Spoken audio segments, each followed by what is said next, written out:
दोस्तों एक बार फिर से स्वागत है आपको अपने YouTube channel HP knowledge for you में। आज की इस वीडियो में हम आपको छत्तीसगढ़ CGPSC द्वारा जो एग्ज़ाम हुआ है उसके संभावित मॉडल आंसर के बारे में बताने जा रहे हैं।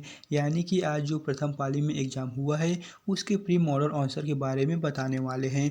आज की इस वीडियो में हम आपको सामान्य अध्ययन से जो क्वेश्चन पूछे गए थे उसी के बारे में कंप्लीट जानकारी देने वाले हैं।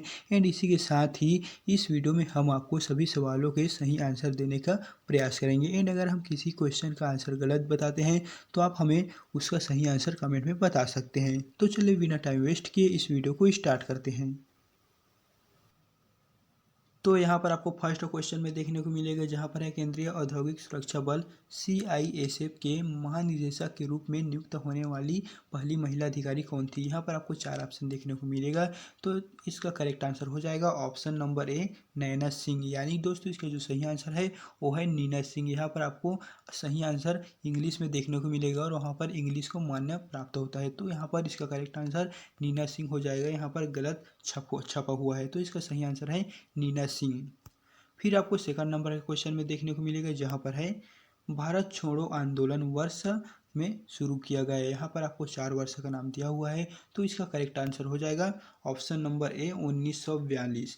यानी कि भारत छोड़ो आंदोलन वर्ष 1942 में शुरू किया गया था। तो इस प्रकार इसका right answer option number A हो जाएगा। एंड इस वीडियो को कैसे और कहाँ से डाउनलोड करना है मैं आपको वीडियो के लास्ट में बता दूंगा। इसके लिए आपको वीडियो के अंत तक बने रहना है। फिर यहाँ पर आपको थर्ड नंबर के क्वेश्चन में देखने को मिलेगा, व्यक्तिगत प्रयोज्य आय PDI एक खाली स्थान है। यहाँ पर ऑप्शन 4 है, तो इसका करेक्ट आंसर हो जाएगा ऑप्शन नंबर बी।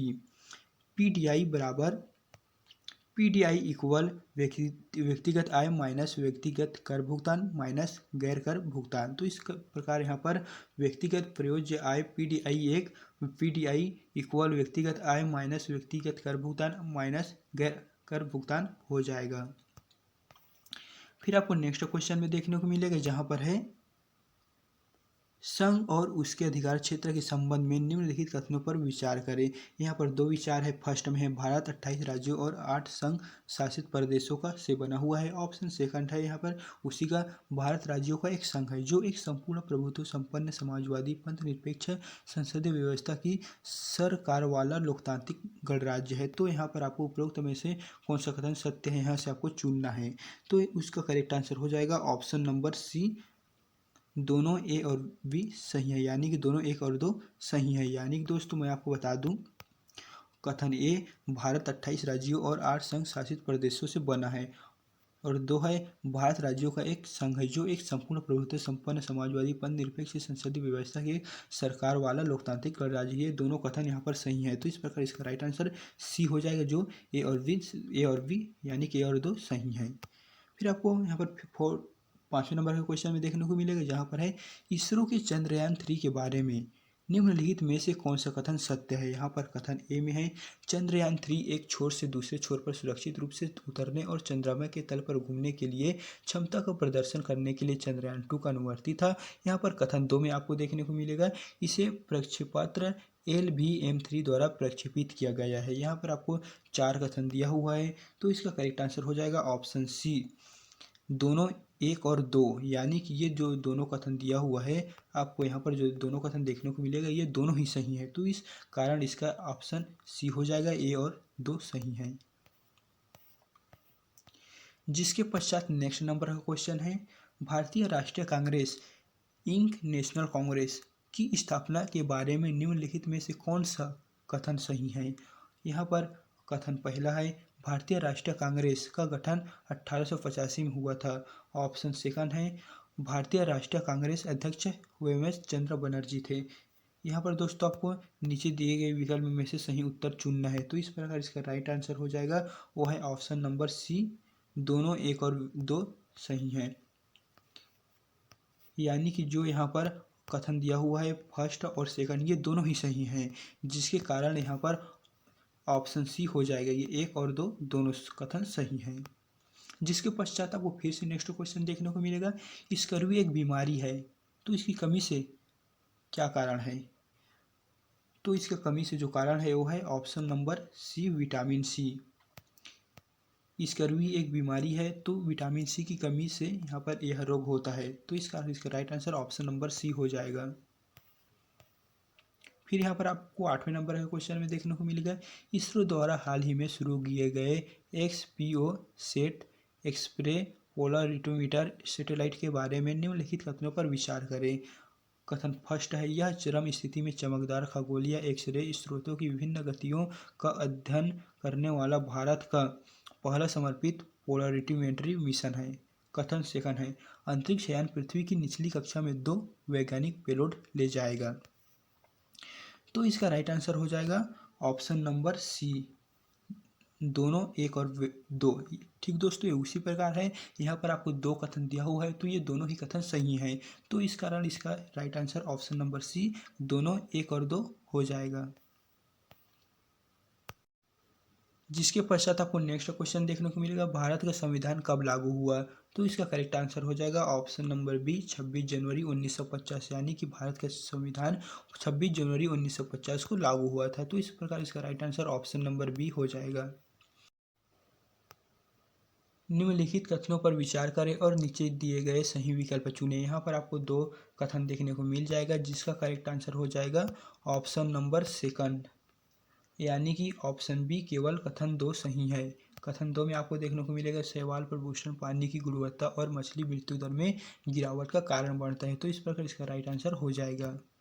जिसके पश्चात आपको नेक्स्ट नंबर के क्वेश्चन में देखने को मिलेगा, जहां पर है अर्थशास्त्र में 2023 स्वेरिजेस रिक्स बैंक पुरस्कार नोबेल पुरस्कार से किसे सम्मानित किया गया था? ऑप्शन ए, यहाँ पर आपको Abhijit Banerjee, option B Claudia Goldin, option C Esther Duflo, option D उपरोक्त में से कोई नहीं। इस तरह आपको यहाँ पर 4 ऑप्शन देखने को मिलेगा, जिसका करेक्ट आंसर हो जाएगा option number B, Claudia Goldin, यानी कि अर्थशास्त्र में 2023 में जो स्वेरिजेस रिक्स बैंक पुरस्कार नोबेल पुरस्कार से सम्मानित करने वाले थे उसे क्लाउडिया गोल्डिन थे, इनको ही नोबेल पुरस्कार से सम्मानित किया गया था।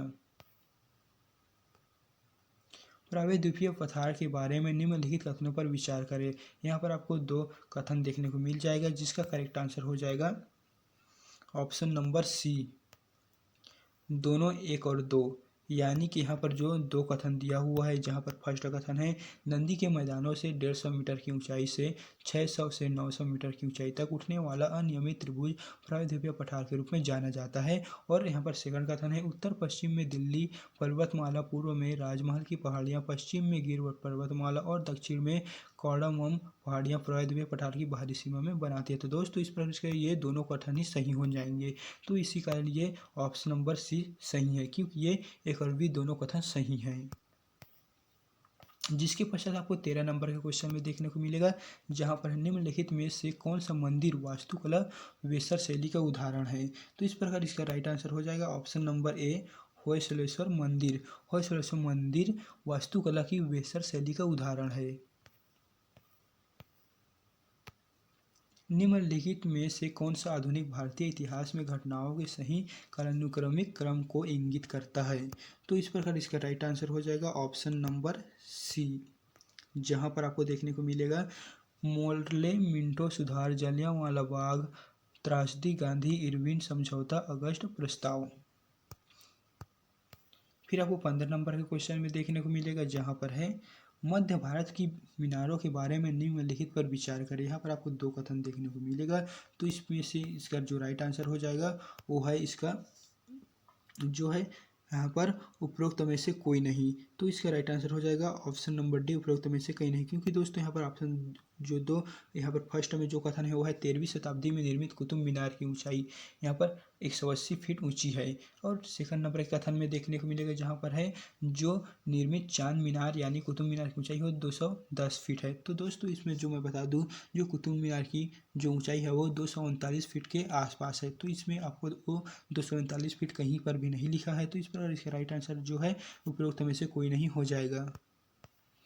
जिसके पश्चात आपको नेक्स्ट नंबर के क्वेश्चन में देखने को मिलेगा, जहां पर है, भारतीय संविधान का निम्नलिखित में से कौन सा अनुच्छेद वार्षिक वित्तीय विवरण से संबंधित है? तो इसका राइट आंसर हो जाएगा ऑप्शन नंबर सी, अनुच्छेद 112, यानी कि जो अनुच्छेद 112 है वो भारतीय संविधान का अनुच्छेद वार्षिक वित्तीय विवरण से संबंधित है।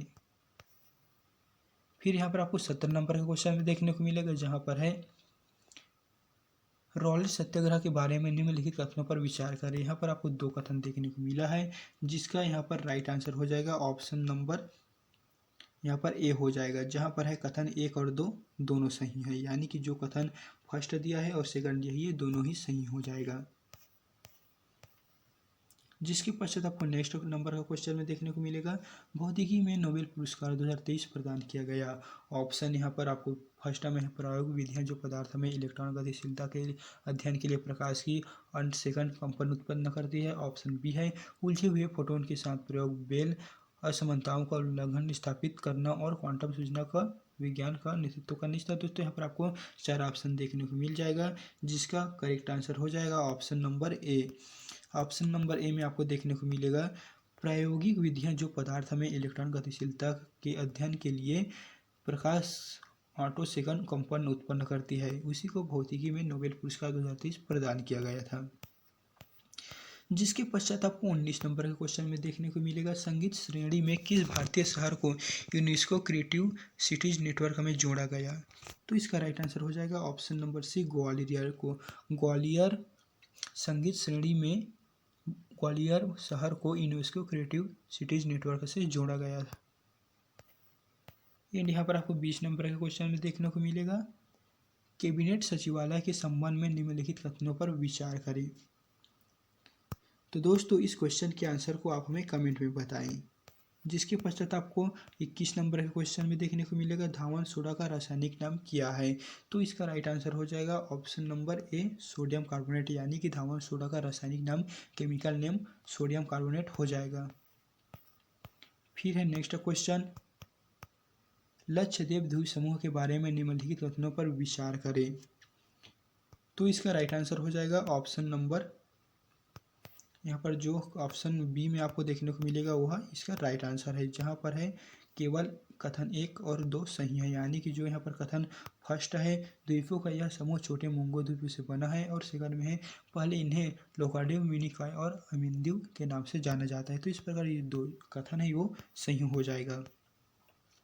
जिसके पश्चात यहाँ पर आपको 23 नंबर के क्वेश्चन में देखने को मिलेगा, शासक राजवंश संगमा सालू तुलु किससे संबंधित थे। तो इसका राइट आंसर हो जाएगा ऑप्शन नंबर सी विजयनगर। शासक राजवंश संगमा सालू तुलु यहाँ पर विजयनगर से संबंधित थे।